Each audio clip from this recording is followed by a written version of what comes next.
Road पर कपड़े के शोरूम में लगी भयंकर आग। अंदर रखा सामान जलकर राख हो गया। फायर ब्रिगेड मौके पर पहुंच गई। आपको बता दें, थाना सदर बाजार क्षेत्र के कोर्ट रोड पर इनकम टैक्स ऑफिस के सामने कपड़े के शोरूम में भयंकर आग लग गई। आग का पता लगते ही शोरूम स्वामी सहित आसपास के बाजार में हड़कंप मच गया। मौके पर पहुंची फायर ब्रिगेड टीम एवं fire brigade officer Tejveer Singh ने दमकल कर्मियों की मदद से आग पर काबू पा लिया। आग शोरूम के बेसमेंट में लगी थी। आग लगने की वजह शॉर्ट सर्किट को बताया जा रहा है। इनके द्वारा जो ऑनर है विपिन गर्गी, इन्होंने सीधे ही सूचना दी थी कि मैंने शोरूम में मेरे मैडम का इनकम टैक्स ऑफिस के सामने शोरूम है, तो उसमें आग लग गई है। अब तुरंत तो फायर टेंडर के 2 फायर टेंडर लेकर तत्काल मौके पे आए। आके देखा तो बेसमेंट में बिल्कुल लास्ट में संभावना उसकी दिख रही थी कि वहाँ आग हो सकती है। तो वेंटिलेशन क्योंकि नहीं था, तो ऊपर से इसके जो ममटी के ऊपर गेट लगा था उसको तोड़वा के पहले वेंटिलेशन किया गया। धुआं बाहर निकल के फिर BA सेट पहन के हमारे जवान अंदर घुसे तो जाके आग को पूर्ण रूप से बुझा दिया गया। तो क्या कारण कुछ पता लग पाया? कारण अभी थोड़ा सा और ये जो सामान अंदर रखा हुआ उसको बाहर निकाल रहे हैं, तो दोबारा भी अंदर जाके कारण जानने की कोशिश करेंगे, लेकिन संभवतः शॉर्ट सर्किट ही लगता है क्योंकि जनपद में आवारा गोवंशों की जान बचाएगा हिंदू योद्धा परिवार। 5000 गायों की बनाएगा गौशाला। आपको बता दें, लगातार अच्छे कार्यों से वाहवाही बटोर रहा हिंदू योद्धा परिवार एक और नई पहल करने जा रहा है। उत्तर प्रदेश में योगी सरकार है और योगी सरकार ने भी गौ माताओं को सर्वप्रथम सुरक्षित करने के लिए गौशालाओं का निर्माण कराया था, लेकिन इसके बावजूद भी आवारा सड़कों पर गोवंश घूमते दिखाई दे रहे हैं और हादसों का शिकार होकर अपनी जान गंवा रहे हैं। उसी कड़ी में हिंदू योद्धा परिवार ने गोवंशों की सुरक्षा के लिए अब एक नई पहल की है, जिसमें सड़कों पर घूमते आवारा गोवंशों के सींगों पर रिफ्लेक्टर ट्यूब लगा दी जाएगी, जिससे कि जिन गोवंशों के सींग नहीं हैं उनके गले में रिफ्लेक्टर माला डाल दी जाएगी, जिससे कि सामने से आ रही गाड़ी की लाइट उन पर पड़ सके, वाहन चालक को गोवंश दिखाई दे सके। इससे हादसों पर रोक लग जाएगी। साथ ही हिंदू योद्धा परिवार के अध्यक्ष व संस्थापक विश सिंह काम्बोज ने 1 साल के अंदर 5000 गायों की एक नई गौशाला खोलने का फैसला भी किया है।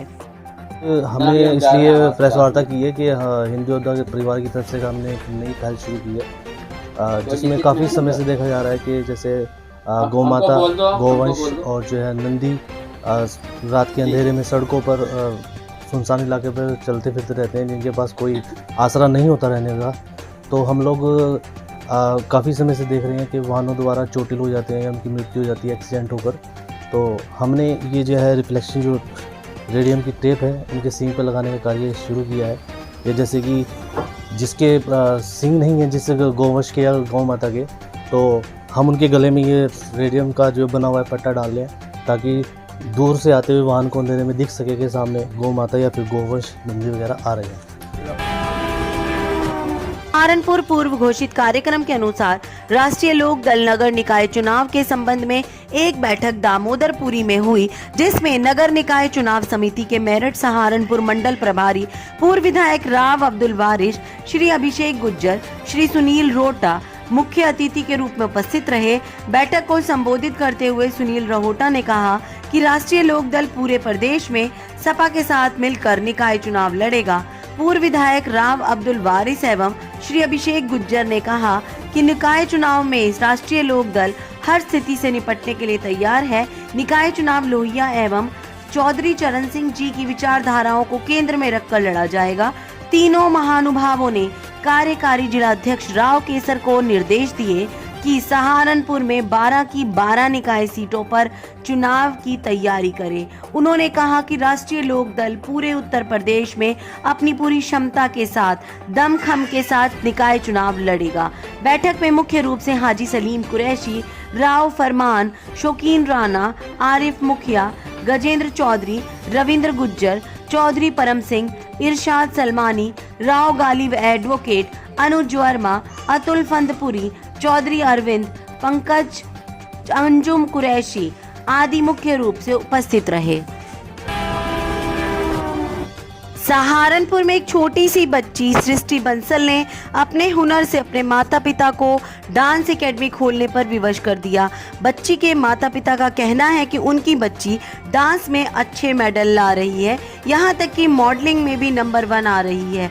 जहाँ पर वह कोचिंग कर रही है उसको वहाँ से आगे बढ़ने का मौका नहीं मिल पा रहा है, इसलिए उन्होंने अपनी बच्ची को आगे बढ़ाने के लिए पूरी डांस एकेडमी खोल डाली। यहाँ तक कि उनकी बच्ची को उससे आगे बढ़ने का मौका मिलेगा तो अन्य बच्चों को भी अपना हुनर दिखाकर अपनी किस्मत आजमाने का मौका मिलेगा। साथ ही साथ एक डांस एकेडमी में शाम के समय योगा भी सिखाया जाएगा।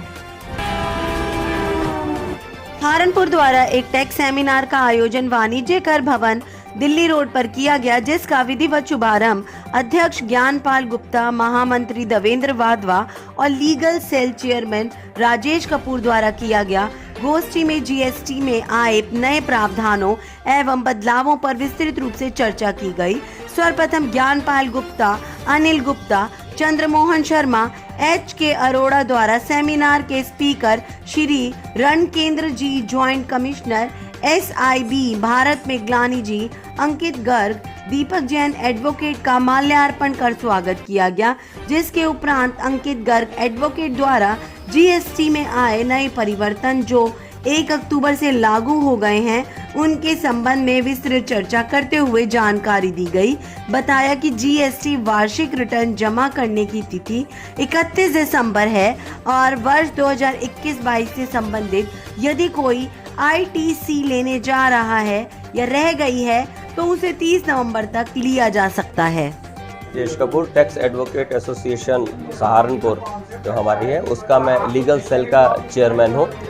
और आज जो है हमारे इसमें एक विचारिक गोष्ठी है। ये लोग नियमित हम लोग गोष्ठियों का आयोजन करते हैं। इसमें आज हमारे साथ में joint commissioner SIB Rankendra Singh ji भी हैं as a speaker, CA Bharat Miglani ji भी हैं as a speaker, Ankit ji advocate as a speaker और दीपक जैन एडवोकेट वो भी स्पीकर हैं।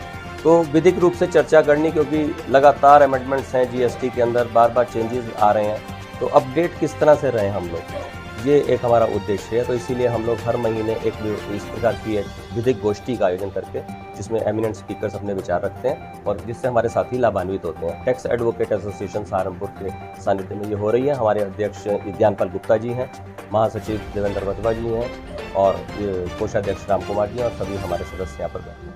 धन्यवाद।